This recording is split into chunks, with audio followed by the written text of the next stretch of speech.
नमस्कार, कैसे हैं आप सब? मैं एक बार फिर आपके बीच आज का मेरा टॉपिक है dissolution of partnership firm, basic fundamental लेकर आपके बीच आया हूं। आज हम इसके थ्योरी पोर्शन पे रियलाइजेशन अकाउंट तक का डिस्कशन करेंगे। तो आइए देखते हैं डिसोल्यूशन ऑफ पार्टनरशिप फर्म। साझेदारी फर्म का विघटन।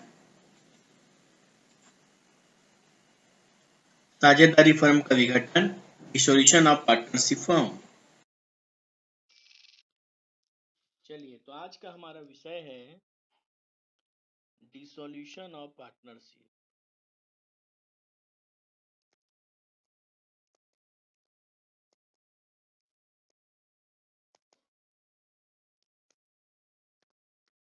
साझेदारी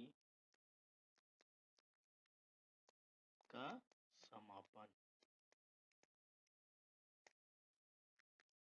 देखिए, अब एक साझेदार समाप्त क्यों होता है, कब होता है? बहुत सारे कारण होते हैं जिसके कारण एक साझेदारी फर्म का समाप्त कर दिया जाता है। सबसे पहला होता है, यदि एक साझेदारी फर्म नियमित रूप से हानि में चल रहा हो। ठीक है, तो हम एक साझेदारी फर्म को बंद कर देते हैं। ठीक। दूसरा है,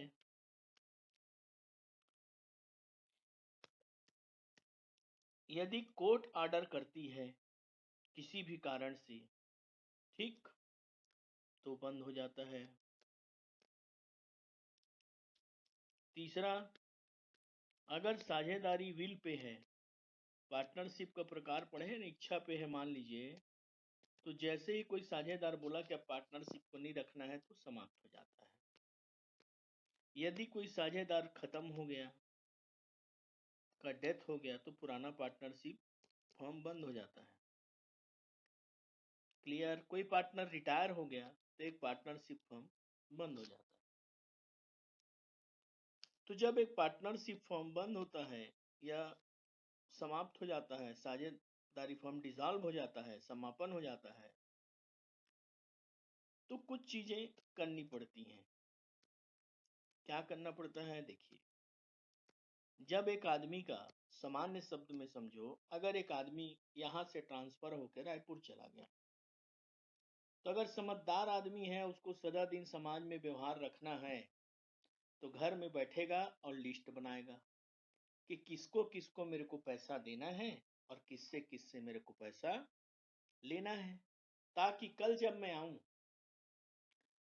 मैं इस शहर में दोबारा आऊं, तो मेरे को किसी से आंखें झुका के ना चलना पड़े, सबसे मैं सम्मान से मिलूं, ना किसी का लेना रहे ना किसी का देना रहे। वही व्यवस्था हम, जब एक साझेदारी फर्म समाप्त होती है, तो देखते हैं कि एक साझेदारी फर्म समाप्त हो गया, तो यह फर्म का दायित्व तो होता है कि वह यह पता करे कि उसके पास कितनी संपत्तियां हैं, ताकि उन संपत्ति से राशि वसूल करके सरलता पूर्वक वो दायित्वों का भुगतान कर सके। इस चैप्टर में 3 अकाउंट बनाया जाता है। Accounts to be prepared. 3 खाता बनाया जाता है। पहला होता है वसूली खाता।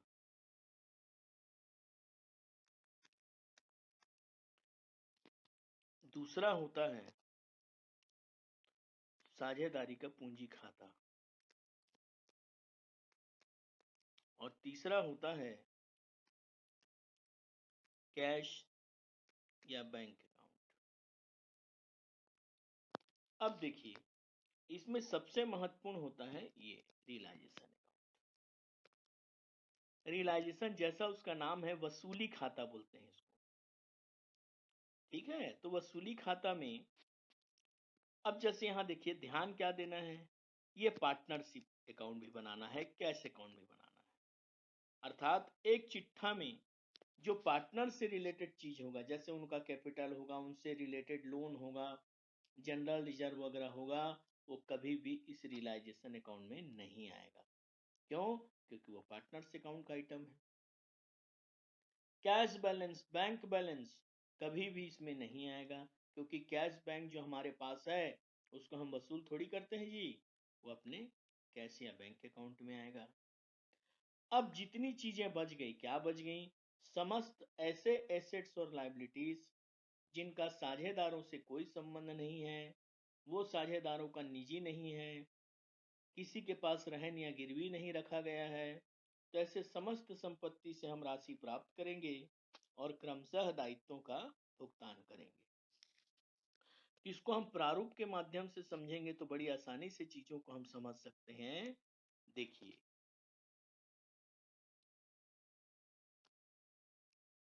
ये इस प्रकार से इसका प्रारूप बना देते हैं सरलता से।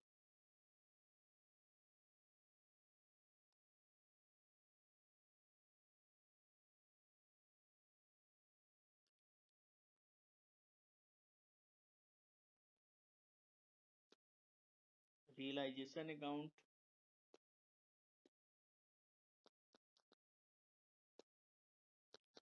फॉर दी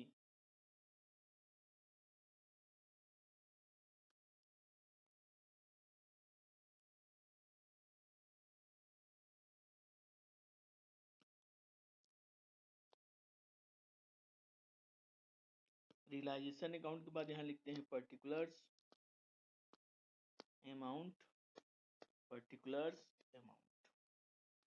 सामान्य शब्दों में 4 स्टेप का हमको ये रियलाइजेशन अकाउंट होता है। हम सभी जानते हैं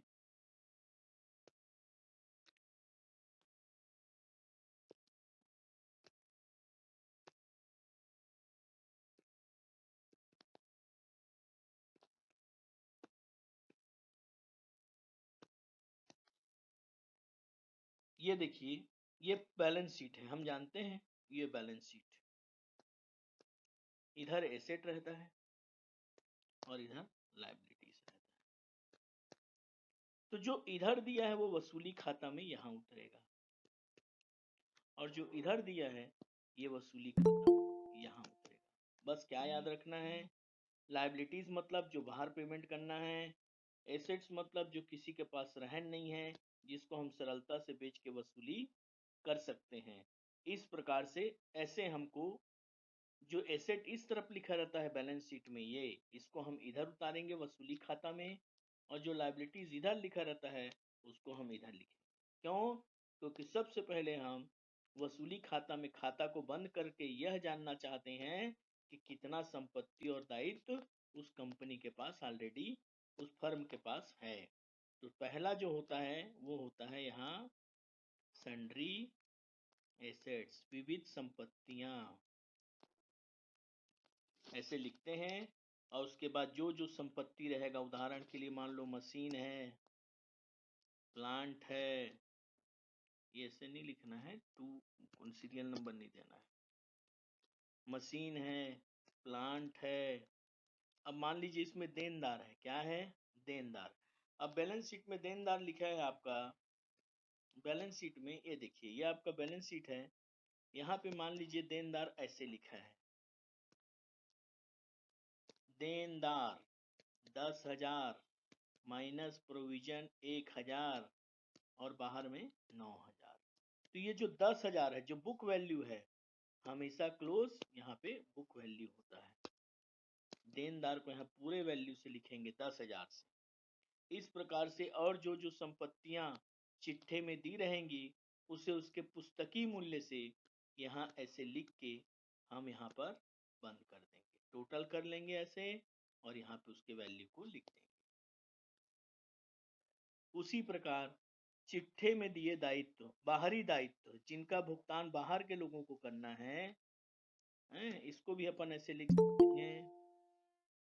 कैसे लिख सकते हैं? ऐसे, बाय सन्ड्री लायबिलिटीज, विविध दायित्व, लेनदार, बैंक ओवरड्राफ्ट, लोन को लेंगे ना, bank loan, A's wife loan, S A का लोन को नहीं लेंगे, पार्टनर है, लेकिन उसके वाइफ का, साला का, बेटा का लोन को ले लेंगे, ठीक। एज वाइफ लोन, क्योंकि ये सब बाहर के हैं और इनको हमको चुकाना पड़ेगा। प्रोविजन फॉर बेड डेट्स जो 1000 रुपया अभी समझाया था वो यहाँ आएगा। तो देखो 10,000 यहाँ आ गया, 1000 यहाँ आ गया, तो 9,000 तो डब्बा में दिखा ना। लेकिन चूंकि सबका खाता खुला है तो हमको उसको क्रम से बंद करना है, ऐसे जोड़ के यहाँ लिख देंगे। इस प्रकार से हम जब ये करते हैं तो हमको ये पता चल जाता है कि सर इस क्वेश्चन में हमें इन 3 एसेट से पैसा मिलेगा 1 2 3, और सर हमको इन 4 लायबिलिटीज का पेमेंट करना है। ये इसका मतलब होता है। कोई भी प्रावधान, कोई भी संचय, प्रोविजन फॉर बेड डेट्स है, joint life policy reserve, investment fluctuation fund, कोई भी फंड या कोई भी रिजर्व संपत्ति पे जो किया जाएगा उसको केवल यहाँ हम क्लोज करते हैं, वो कभी भी रियलाइज नहीं होता है। इस प्रकार पहले हमने कौन कौन से फर्म में संपत्ति थे उसको यहाँ पे पता कर लिया, जिससे हमको पता चल गया कि कुल संपत्ति कितना है और हमें कितने दायित्वों का भुगतान करना है। तो एक बार जब हमें संपत्ति और दायित्व का पता चल जाता है तो उसके बाद हम उसके हिसाब से यहाँ पर उसका हम इस तरफ संपत्ति यहाँ है तो उसकी वसूली यहाँ, और दायित्व यहाँ है तो उसका भुगतान यहाँ। ये एसेट है और ये लायबिलिटीज है। बाय बैंक लिख के या कैश लिख के जिससे जिससे हमें नगद प्राप्त होगा नगद प्राप्त करेंगे। यदि कोई साझेदार उसको ले लेता है तो हम उसका नाम लिखेंगे। जैसे इस प्रश्न में हम छोटा सा एग्जाम्पल रखे हैं, ये मशीन दिया है तो मशीन से पैसा मिला तो हम यहाँ लिखेंगे मशीन। जो भी रकम मिलेगा, प्लांट, जो भी रकम मिलेगा। लेकिन बोल रहा है कि देनदार को ए ने ले लिया तो वो बैंक के अंदर नहीं आएगा, उसको हम अलग से यहाँ पे लिखेंगे एस कैपिटल अकाउंट और ब्रैकेट में लिखेंगे देनदार। ऐसे ही बैंक लोन को बी ले लिया तो यहाँ लिखेंगे बीस कैपिटल अकाउंट और ब्रैकेट में लिखेंगे बैंक लोन। किसी भी संपत्ति दायित्व को मैं चुकाऊंगा करके कोई टेक ओवर कर लेता है तो उसका नाम लिखाता है। यहाँ एक चीज और देखिए, आपको बोल रहा है बिल्डिंग से 5,000 रुपया मिला। भाई इस प्रश्न में तो कहीं भी बिल्डिंग नहीं है क्या? लेकिन नीचे लिखा है कि बिल्डिंग से 5,000 रुपया मिला, तो उसको हम बोलते हैं अनरिकॉर्डेड। क्या बोलते हैं? अनरिकॉर्डेड। सामान्य शब्द में जो बैलेंस शीट के अंदर दिया है वो हमेशा दो जगह आएगा। पहले हम उसको यहाँ क्लोज करेंगे, और फिर यहाँ पे उसका पैसा पाएंगे, इस साइड में मिलेगा। ठीक है। लेकिन उसी प्रकार जो लायबिलिटीज है उसको यहाँ क्लोज करेंगे और उसका पेमेंट यहाँ करना है। लेकिन जो अनरिकॉर्डेड एसेट और लायबिलिटीज होते हैं, जो पुराने बैलेंस शीट में कहीं लिखा ही नहीं है और अचानक एडजस्टमेंट में लिख के दे रहा है कि भैया आपको बिल्डिंग से 5,000 मिला, तो उस स्थिति में सीधा यहाँ कैश में वो बिल्डिंग आ जाएगा। पैसा मिला तो पैसा की जगह में। ऐसे ही किसी दायित्व का पेमेंट हम इसी क्रम में करेंगे तो यहाँ टू कैश लिखेंगे या बैंक लिख के लेनदार को जो देना है, बैंक मान लीजिए, और जो दूसरे लायबिलिटीज हैं लोन का जो देना है या बैंक जो भी लायबिलिटीज आपको प्रश्न में दिया रहेगा, जैसे बैंक ओवरड्राफ्ट है तो जो लायबिलिटीज आपको यहाँ लिखा है उस लायबिलिटीज को आपको यहाँ पे पेमेंट कर देना है। माने अगर ऊपर में 3 एसेट है तो यहाँ पे 3 का डिटेल होना चाहिए, भले ज्यादा का हो जाए। अगर यहाँ 3 लायबिलिटीज बंद किए हो तो यहाँ पर 3 लायबिलिटीज का जानकारी होना चाहिए, चाहे मिले या कोई पार्टनर टेक ओवर करे, उसके अलावा हो सकता है। लेकिन जो बैलेंस शीट से लेके आप क्लोज किए हो वो हमेशा रियलाइज होना चाहिए। बोला है तो जितना वैल्यू है उसमें, और नहीं बोला है तो जितने से आप क्लोज किए हो उतना ही पैसा रियलाइज कर लोगे। आखिरी में हम इसको क्लोज कर देते हैं, और क्लोज करके हम जो डिफरेंस होता है उस डिफरेंस को रियलाइज करके जब हम फाइनल अकाउंट बनाए थे तो उसमें नेट प्रॉफिट लिखे हैं। यहाँ पर भी उसी स्टाइल है, लेकिन ये पार्टनरशिप है तो हम यहाँ लिखेंगे share of profit. A is capital, B is capital, और जो 2 पार्टनर है तो 2 का नाम, 3 पार्टनर है तो 3 का नाम। ये साइड ज्यादा है तो यहाँ बटेगा, बाकी चीजें आप जानते हैं। इस प्रकार से हमने कितने स्टेप में रियलाइजेशन अकाउंट को बनाया? 4 स्टेप में। कैसे? ये हमारा 4 स्टेप। पहला step asset close, assets close. दूसरा step liabilities close. Third step liabilities paid. Fourth step assets, sorry third step पहले एसेट्स से रियलाइज करेंगे तब तो लाइबिलिटीज को, एसेट्स रियलाइज्ड। उसके बाद अंतर की राशि पार्टनर्स में बट गया। याद रहे ये दोनों बैलेंस शीट के आइटम होते हैं, ये दोनों बैलेंस शीट के आइटम हैं, और ये दोनों एडजस्टमेंट में दिया रहता वैल्यू वो है, एडजस्टमेंट का वैल्यू है। और जो हम ये पार्टनर्स को बांटते हैं ये बैलेंसिंग फिगर होता है, जो ज्यादा रहेगा उसके अंतर को लाभ और हानि के रूप में। ये होता है रियलाइजेशन अकाउंट।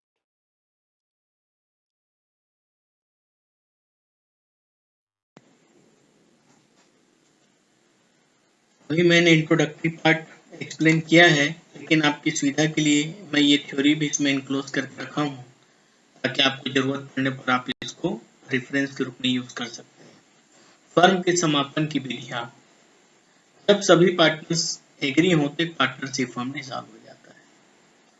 अगर कोई प्रकार का एग्रीमेंट है कि एक काम खत्म होगा उसके बाद हम पार्टनरशिप खत्म कर देंगे, कोई टास्क हम कंप्लीट कर लेंगे तो पार्टनरशिप खत्म कर लेंगे, अगर इस प्रकार का कोई एग्रीमेंट होता है तो जैसे ही वो एक्टिविटीज खत्म होता है पार्टनरशिप फर्म अपने आप समाप्त हो जाता है। अनिवार्य समाप्ति। किसी फर्म की समाप्ति अनिवार्य रूप से उस दशा में होती है जब एक फर्म चला जाए, दिवालिया हो जाए, डेथ हो जाए, रिटायर हो जाए, तो वो जो प्रेजेंट पार्टनरशिप फर्म होता है वो डिसॉल्व हो जाता है। भले जो एग्जिस्टिंग पार्टनर्स हो चाहे तो उसको कंटिन्यू कर सकते हैं, लेकिन जो प्रेजेंट पार्टनरशिप फर्म होता है डिसॉल्व हो जाता है। किसी ऐसी घटना के घटित होने पर फर्म के कारोबार को चालू करके रखना, साझेदारी व्यवसाय के रूप में चालू रखना गैर कानूनी हो जाए तब एक साझेदारी फर्म समाप्त हो जाती है। किसी आकस्मिक घटना के घटने पर समाप्त हो जाता है, जैसे निश्चित अवधि के लिए स्थापित किए गए थे वो पीरियड खत्म हो गया, किसी पर्टिकुलर वर्क के लिए किए थे वो खत्म हो गया, कोई पार्टनर का डेथ हो गया, यहाँ तक जैसे पार्टनरशिप पे ट्विल है, पार्टनरशिप पे पर्टिकुलर वर्क है, पार्टनरशिप पर फिक्स ड्यूरेशन है, तो जैसे ये चीजें समाप्त होती हैं साझेदारी स्वयं समाप्त हो जाती है। जैसा मैंने भी बताया पार्टनरशिप पे ट्विल। न्यायालय के निर्देश होने पर यदि कोई साझेदार पागल हो जाए, जिसे परमानेंट अयोग्य घोषित कर दिया जाए, कोई पार्टनर्स का कैरेक्टर अच्छा ना हो, कोई पार्टनर जानबूझ के बिजनेस के टर्म कंडीशन को डिस्टर्ब कर रहा हो, किसी साझेदार द्वारा अपने हिस्से का स्थानांतरण करने पर कोर्ट द्वारा ऐसी स्थिति में पार्टनरशिप फर्म को डिसॉल्व कर दिया जाता है। ये आपका रियलाइजेशन अकाउंट का एक स्पेसिमेन आपकी सुविधा के लिए, जिसे मैंने पहले बताया है कि ये बैलेंस शीट, सबसे पहले हम ये एसेट्स को क्लोज करते हैं। सबसे पहले हम ये एसेट को क्लोज किए जो हमारे बैलेंस शीट में दिया हुआ था, हमने पहले एसेट्स को क्लोज किया। उसके बाद ये एसेट को क्लोज किए, दूसरा स्टेप लाइबिलिटीज को क्लोज किए, एक्सटर्नल लाइबिलिटीज। उसके बाद हमने ये जो स्पेसिफिक रिजर्व बोला है वो एसेट्स पे किया गया रिजर्व होता है जो टेम्परेरी क्लोज होता है लेकिन पे ऑफ कभी नहीं होता है। दूसरा है यहाँ पर हमने एसेट से रियलाइज किया, इस कॉलम में हमने एसेट से रियलाइज किया और उसके बाद हमने इस कॉलम में लायबिलिटीज को पे ऑफ किया। वहीं पर यदि कोई पार्टनर बोलता है कि मैं किसी लायबिलिटीज का पेमेंट करूंगा तो इस हेडिंग में आएगा, यदि कोई एसेट को कोई पार्टनर टेक ओवर करता है तो इस हेडिंग में आएगा, और फाइनली जो प्रॉफिट या लॉस होगा उसको पार्टनर्स आपस में, अगर ये साइड ज्यादा है, ये वाला साइड ज्यादा है, तो यहाँ पर प्रॉफिट को बांट लेंगे, अगर ये साइड ज्यादा है तो लॉस को यहाँ पर क्लियर कर देंगे। ये फॉर्मेट भी मैंने आपकी सुविधा के लिए दिया हुआ है। आशा करता हूँ आपको ये फर्स्ट पोर्शन समझ में आया होगा। नेक्स्ट पोर्शन में मैं आपको पार्ट 2 में इसका कैपिटल अकाउंट और बैंक अकाउंट कैसे बनाते हैं वो आपको बताऊंगा। Thank you please.